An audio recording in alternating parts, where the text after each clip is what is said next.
प्यारे विद्यार्थियों, स्वागत है आप सभी का एक और नए वीडियो में। प्यारे विद्यार्थियों, आज मैं यहाँ से आपको बताऊंगा मध्य प्रदेश अर्धवार्षिक परीक्षा 2023-24 कक्षा 10वीं गणित विषय के सेट बी के फुल सॉल्यूशन को देखिएगा। प्यारे विद्यार्थियों, वीडियो में आगे बढ़ें उससे पहले आप सभी लोगों से रिक्वेस्ट है हमारी कि अगर आपने अभी तक हमारे यूट्यूब चैनल को सब्सक्राइब नहीं किया तो प्लीज़ प्यारे विद्यार्थियों जल्दी से चैनल को सब्सक्राइब जरूर कर लें और साथ में बेल आइकन को जरूर दबा लें।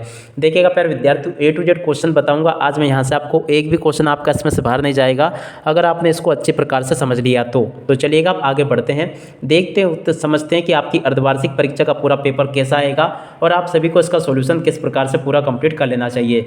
यहाँ से आप लोग देख लें और इसको पूरा का पूरा समझ लें। अर्धवार्षिक परीक्षा 2023-24 कक्षा 10वीं का गणित विषय के सेट बी के फुल सॉल्यूशन को आज हम यहाँ से समझने वाले हैं। इसके लिए आपको 3 घंटे का समय दिया जाएगा और पूर्णांक होगा आपका 75 नंबर का। यहाँ से आप सभी लोगों को इन निर्देशों को पढ़ लेना है और समझ लेना है। और देखिएगा प्यारे विद्यार्थियों, आप सभी लोगों को पता ही है कि आपके जो अर्धवार्षिक परीक्षा के पेपर है ना, इस बार अलग अलग सेट पेपरों में पूछे जा रहे हैं। सेट ए अलग आ रहा है, सेट बी अलग है, सेट सी अलग है, सेट डी अलग है। अगर प्यारे विद्यार्थियों ऐसे में आप सभी लोग चारों सेट पेपरों को अच्छे से हल कर लेते हो तो एक भी क्वेश्चन प्यारे विद्यार्थियों इसमें से आपका बाहर नहीं जाएगा। टोटली आपका पेपर ऐसा कैसे आएगा जैसा कि मैंने आपको बताया है। तो चलिएगा आप आगे बढ़ते हैं, देखते हैं समझते हैं कि अर्धवार्षिक परीक्षा कक्षा 10वीं का आपका गणित का पूरा पेपर कैसा आएगा। A to Z क्वेश्चन बताऊंगा प्यारे विद्यार्थियों, एक भी क्वेश्चन आपका इसमें से बाहर नहीं जाएगा। तो चलिएगा आप आगे बढ़ते हैं, समझते हैं अर्धवार्षिक परीक्षा के पूरे आपके पेपर को। तो देखिएगा चार सेट आ रहे हैं आपके, set A, set B, set C और सेट डी। तो ऐसे में आप लोग चारों सेट पेपरों को अच्छे से देख लो। अगर आप लोग चाहते हो कि हमारी कक्षा 10वीं में 75 में से पूरे 75 नंबर आए तो इसके लिए आप सभी लोग चारों सेट पेपर को अच्छे से देख लो, एक भी क्वेश्चन आपका इसमें से बाहर नहीं जाएगा। तो चलिएगा आप आगे बढ़ते हैं, देखते हैं समझते हैं कि अर्धवार्षिक परीक्षा कक्षा 10 का आपका गणित का पूरा पेपर कैसा आएगा। तो देखिएगा इस प्रकार के क्वेश्चन आपसे पूछे जाएंगे परीक्षाओं में। यहाँ से आप लोग इनको पढ़ ले, देख ले और पूरा का पूरा समझ लेंगे। पहला क्वेश्चन पढ़ते हैं, सही विकल्प चुनकर लिखिए। देखिएगा सही विकल्प चुनकर आपको कैसे लिखने हैं, यहाँ से आप लोग देखते चले बराबर। पहला क्वेश्चन पढ़ते हैं, त्रिज्या आर वाले वृत्त के उस त्रिज्या खंड के क्षेत्रफल का कोण P डिग्री है तो देखिएगा निम्नलिखित में से क्या इसका मान होगा, ये आपको बताना है। तो देखिएगा इसका उत्तर प्यारे विद्यार्थियों क्या आ जाएगा, 3 डिग्री बटे 360 डिग्री गुणा 2 पाई आर इसका राइट आंसर होगा। उसके बाद में दूसरा क्वेश्चन पढ़ते हैं, जब A1 A2 is equal to B1 B2 is not equal to C1 C2 हो तो समीकरण निकाय A1 x plus B1 y plus C1 is equal to 0 तथा A2 x plus B2 y plus C2 is equal to 0 का क्या होगा। तो देखिएगा इसका उत्तर हो जाएगा का कोई हल नहीं होगा। तो दूसरे का उत्तर आपको ये लिख लेना है। तीसरा क्वेश्चन पढ़ते हैं, यदि द्विघात बहुपद x square plus bx plus c के शून्यक अल्फा और बीटा हो तो अल्फा इंटू बीटा क्या होगा। तो देखिएगा प्यारे विद्यार्थियों इसका उत्तर आपको क्या लिख लेना है, c बटा a। ये नहीं आएगा, इसका उत्तर क्या आ जाएगा, c बटा a होगा। तो इसका उत्तर आपको ये लगा लेना है, ये वाला इसका राइट आंसर होगा बी नंबर का, 1 का नंबर का। उसके बाद में चौथा क्वेश्चन पढ़ते हैं, क्या लिखा है, एक वृत्त की अधिकतम कितनी स्पर्शरेखा इकाई हो सकती है। तो देखिएगा इसका उत्तर क्या आ जाएगा, अपरिमित रूप से अनेक। तो इसका चौथे का उत्तर आपको ये लिख लेना है। पांचवा क्वेश्चन पढ़ते हैं, दो संख्याओं का गुणनफल बराबर 32 तथा उनका एलसीएम 8 है तो उसका एचसीएफ होगा। तो देखिएगा एचसीएफ प्यारे विद्यार्थी इसका क्या आएगा, 4। यहाँ से आपको 4 लिख लेना है। छठा क्वेश्चन पढ़ते हैं, बिंदु P 2 3 की एक अक्ष से दूरी है। तो देखिएगा इसका उत्तर आपको क्या लिख लेना है, 2। यहाँ से आप सभी लोगों को लिख लेना है। तो ऐसा आप सभी लोग प्यारे विद्यार्थियों यहाँ तक का पूरा पेपर कंप्लीट कर लें। अब इसके बाद में प्यारे विद्यार्थियों क्वेश्चन नंबर 2 को देखते हैं। क्वेश्चन नंबर 2 में क्या लिखा है, सही जोड़ी बनाइए। सही जोड़ी आपको कैसे बनानी है, पहला क्वेश्चन पढ़ते हैं, साइन स्क्वायर 63 डिग्री पर कोस स्क्वायर 63 डिग्री। तो देखिएगा इसका उत्तर 1 आ जाएगा। दूसरा क्वेश्चन पढ़ते हैं, tan 60 डिग्री। तो देखिएगा tan 60 डिग्री का मान आ जाएगा √3। उसके बाद में तीसरा क्वेश्चन, सेक थीटा गुणा कोस थीटा। तो देखिएगा इसका उत्तर आ जाएगा 1। उसके बाद में चौथा क्वेश्चन, उन्नयन और अवनमन कोण। तो देखिएगा इसका उत्तर आ जाएगा न्यून कोण। उसके बाद में अगला क्वेश्चन पढ़ते हैं, पांचवा, सेक स्क्वायर थीटा -1। तो देखिएगा इसका उत्तर आ जाएगा tan स्क्वायर थीटा। यहाँ से आप लोग इस प्रकार से इसको नोट कर लेंगे। उसके बाद में प्रेक्षक की आंख से प्रेक्षक द्वारा देखी गई वस्तु के बिंदु को मिलाने वाली रेखा। तो देखिएगा इसको कहते हैं दृष्टि रेखा। तो इस प्रकार से आप सभी लोग प्यारे विद्यार्थियों यहाँ तक का पूरा क्वेश्चन कंप्लीट कर ले। A to Z क्वेश्चंस मैंने इसी प्रकार से प्यारे विद्यार्थियों आप सभी को बता दिए हैं, जिस प्रकार के कि मैंने आपको बताए हैं। इस प्रकार से आप सभी लोग इन क्वेश्चंस को देख लेंगे और पूरा का पूरा समझ लेंगे। अब इसके बाद में हम आगे बढ़ते हैं, आगे क्वेश्चन और उनके उत्तरों को देखते हैं।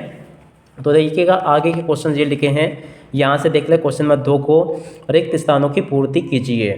तो देखिएगा रिक्त स्थानों की पूर्ति कैसे करनी है। द्विघात समीकरण x square plus B X plus C बराबर 0 का विविधीकरण d बराबर क्या है -4ac है। तो इस जगह पर आपको क्या लिखना है -4ac। तो इस प्रकार से आप सब लोग देख लेंगे यहाँ से। दूसरा क्वेश्चन 15 और 21 का एलसीएम बराबर कितना है 105। तो यहाँ पर आपको क्या लिखना 105।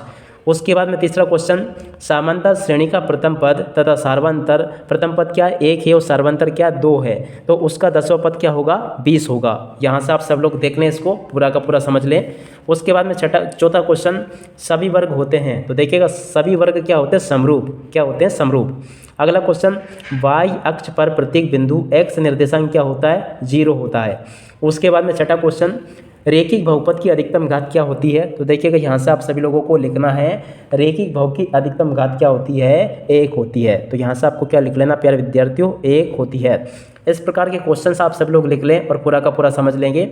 उसके बाद में हम आगे बढ़ते हैं, अगले क्वेश्चन को देखते हैं। तो देखिएगा क्वेश्चन नंबर 4 यहाँ पर दिया गया है, आप सब लोग पढ़ लेंगे। तो देखिएगा क्वेश्चन नंबर 4 को पढ़ते हैं, क्या लिखा है देख सकते हो। दो समरूप त्रिभुजों की आकृतियाँ क्या होती है, देखिएगा समरूप होती है, ये बिल्कुल सत्य होगा। अगला क्वेश्चन जब वर्ग समीकरण द्विघात समीकरण के दोनों मूल समान हो तो तब विविधीकरण का मान क्या होगा d बराबर 0 होगा, तो ये बिल्कुल सत्य हो जाएगा। अगला क्वेश्चन यदि ए बी सी समांतर श्रेणी में है तब b बराबर a+2 होगा, तो देखिएगा ये भी आपका सत्य हो जाएगा। उसके बाद में अगला क्वेश्चन किसी भाई बिंदु के वृत्त पर खींची गई स्पर्श रेखाएं बराबर होती है, ये भी सत्य होगा। गोले के आयतन का सूत्र ये होगा, तो देखिएगा ये भी आपको इस प्रकार से देख लेना पूरा। तो देखिएगा प्यारे विद्यार्थियों आगे बढ़ते हैं, आगे क्वेश्चन और उनके उत्तरों को देखते हैं। अब इसके बाद में प्यारे विद्यार्थियों क्वेश्चन नंबर 5 को देखते हैं। देखिएगा प्यारे विद्यार्थियों कभी कभी क्या होता है कि एक शब्द या एक वाक्य में उत्तर आपको क्वेश्चन नंबर 4 में दे दिया जाता है या फिर कभी कभी आपसे 5 में पूछा जाता है। तो चलेगा अब इसको भी समझ लेते हैं। पहला क्वेश्चन देखते हैं, यदि किसी द्विघात समीकरण की विविधीकरण का मान धनात्मक हो तो उस समीकरण के मूलों की प्रकृति कैसे होगी, तो ये वास्तविक होगी। दूसरा क्वेश्चन पढ़ते हैं 5, 10, 15 के 8 पदों का योग कितना होगा, तो देखिएगा इसका उत्तर आ जाएगा 180 डिग्री। अगला क्वेश्चन पढ़ते हैं क्या भुजाओं 6 सेंटीमीटर 8 सेंटीमीटर एवं 10 सेंटीमीटर से निर्मित त्रिभुज समकोण होगा, तो देखिएगा इसका उत्तर आ जाएगा हाँ। उसके बाद में यहाँ पर आपको आधारभूत अनुपातिक प्रमेय का कथन लिखना है और उसके बाद में देखिएगा इसका 5वें का उत्तर आ जाएगा आपका 2√2, छठे का उत्तर होगा 0,0। तो इस प्रकार से आप सब लोग यहाँ तक का लिख लें। अब चलेगा आगे बढ़ते हैं और आगे के आपके पेपर को देखते हैं और समझते हैं। अब इसके बाद में प्यारे विद्यार्थियों आगे के क्वेश्चन देखते हैं। क्वेश्चन नंबर 6 लिखा है संख्या 8, 9 और 25 का अभाज्य गुणनखंड विधि से एलसीएम ज्ञात कीजिए। उसके अथवा में आपसे पूछा जाएगा अंक गणित की आधारभूत प्रमेय का कथन लिखिए। 7वां क्वेश्चन देख लें, इसके बाद में 8वां क्वेश्चन देख लीजिएगा आप लोग यहाँ से। इसी प्रकार के क्वेश्चन आपसे पूछे जाएंगे। तो क्वेश्चन नंबर 8 तक का मैंने बता दिया। अब इसके बाद में इधर आ जाते हैं, तो यहाँ से देख लें ये क्वेश्चन नंबर 9 लिखा है, इसको देख लें। उसके बाद में क्वेश्चन नंबर 10 ये लिखा है, क्वेश्चन नंबर 11 ये लिखा गया है। उसके बाद में क्वेश्चन नंबर 12 लिखा है, 13 लिखा गया है, 14 लिखा, 15 लिखा है। तो यहाँ तक का पूरा पेपर देख ले आप सब लोग। अब इसके बाद में बाकी के क्वेश्चंस देखते हैं और उनको समझते हैं ताकि आप सबको पूरा पेपर अच्छे से समझ में आ सके। तो देखिएगा क्वेश्चन नंबर 16 ये लिखा है, इसको आप लोग देख लेंगे। क्वेश्चन नंबर 17 लिखा है, 18 ये दिया गया है। क्वेश्चन नंबर 18 के बाद में देखिएगा आगे के क्वेश्चन नंबर 20 ये लिखा है, 21वां क्वेश्चन ये दिया गया है। अब इसके बाद में देखिएगा प्यारे विद्यार्थियों आपका ये क्वेश्चन नंबर 22 लिखा है और ये क्वेश्चन नंबर 23 लिखा है। तो इस प्रकार से आप सभी लोग अपने पेपर को पूरा का पूरा देख रहे और पूरा समझ लें। अब इसी के साथ में प्यारे विद्यार्थियों इस वीडियो को यहीं पर समाप्त करते हैं। नमस्कार, जय हिंद, जय भारत।